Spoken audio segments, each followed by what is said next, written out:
104.8 ഞാൻ ഇന്ന് ഭയങ്കര ടെൻഷനിലാണ്. എന്താണെന്നറിയോ, എന്റെ മുന്നിൽ ഇരിക്കുന്നത് 2 ഓൺട്രപ്രണേഴ്സ് ആണ്. ഇസിന്ന് വിളിച്ചാ മതി. കറക്റ്റ് ആണോ? അപ്പൊ ഇസിനും സാമുമാണ് എന്റെ മുന്നിൽ ഇരിക്കുന്നത്. സാമിന് മലയാളം വരില്ല?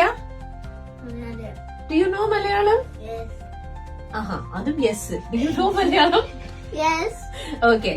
So now we're talking in English. Now we'll talk in Malayalam. Are you ready for that? Yeah. And so what do? How do you finish your homework? Is there time for that? Study in night. You study at night? No Yeah. problem. Okay. Yeah. Profit ഒക്കെ എത്ര ഉണ്ട്? സെല്ലൊക്കെ ചെയ്യുന്നല്ലേ? കാശ് കിട്ടുമോ? കാശുണ്ടോ? കാശ് കിട്ടാറുണ്ടോ? No. ഇല്ലേ? No. ആർക്ക് കാശ് കിട്ടും?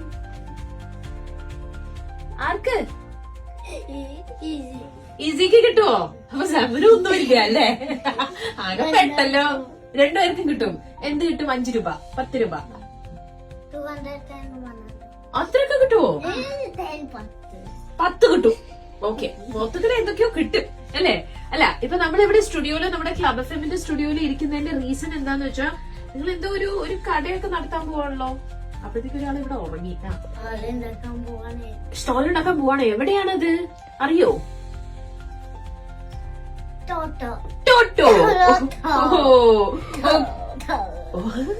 സൗണ്ട് എഫക്ട് ഒക്കെ ഇട്ട് അതിനെ പ്രൊമോട്ട് ചെയ്തുകൊണ്ടിരിക്കുകയാണ്.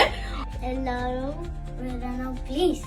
ഓക്കെ, അപ്പൊ ഇങ്ങനെയൊക്കെ നമ്മളെ വിളിച്ചു കഴിഞ്ഞാൽ നമ്മൾ എങ്ങനെ പോവാതെ ഇരിക്കും അല്ലെ? സോ ഈ വരുന്ന 23-ാം തീയതി, 24-ാം തീയതി, 25-ാം തീയതി ഈ 3 ദിവസങ്ങൾ എന്തായാലും ഒരു സ്പെഷ്യൽ സ്റ്റോൾ ആയിട്ടാണ് ഈ 2 കൂട്ടുകാർ എത്താൻ പോകുന്നത്. ആൻഡ് ഇവിടെ ബാക്ക്ഗ്രൗണ്ട് മ്യൂസിക് ഒക്കെ എനിക്ക് തരുന്നുണ്ട്. അപ്പൊ എന്തായാലും ഒരു പാട്ട് കേട്ടാലോ സാം? പാട്ട് ഇഷ്ടമാണെന്ന് തോന്നുന്നു. ഒരു പാട്ട് പാടി തരുമോ? പാട്ട് പാടാനില്ല. അറിയില്ല. സാമിന് അറിയാന്ന് തോന്നുന്നു. 2 ലൈൻ പ്ലീസ് എനിക്ക് വേണ്ടിട്ട്. എന്തെങ്കിലും ഒരു പാട്ട്. ജോണി ജോണി ജോണി ഒന്നും എനിക്ക് വേണ്ട. സിനിമ പാട്ട് പാട്. ഇനി ഇവരെ സേഫ് ആയിട്ട് സ്റ്റോളിലേക്ക് എത്തിക്കേണ്ടത് എന്റെ ഒരു ഡ്യൂട്ടിയാണ്. അപ്പൊ എന്തായാലും നമുക്ക് ടാറ്റ പറയാം. ഓക്കെ, ക്ലബ് എഫ്എം ടൺ കണക്കിന് പൊളിച്ചു. ഓക്കെ, കണ്ട, ഇതൊക്കെ പൊളിഞ്ഞു പോയി. സിസ്റ്റം ഒക്കെ പൊളിഞ്ഞു പോയി. അത്രയധികം എനർജിയിൽ പറഞ്ഞു. അടിപൊളി.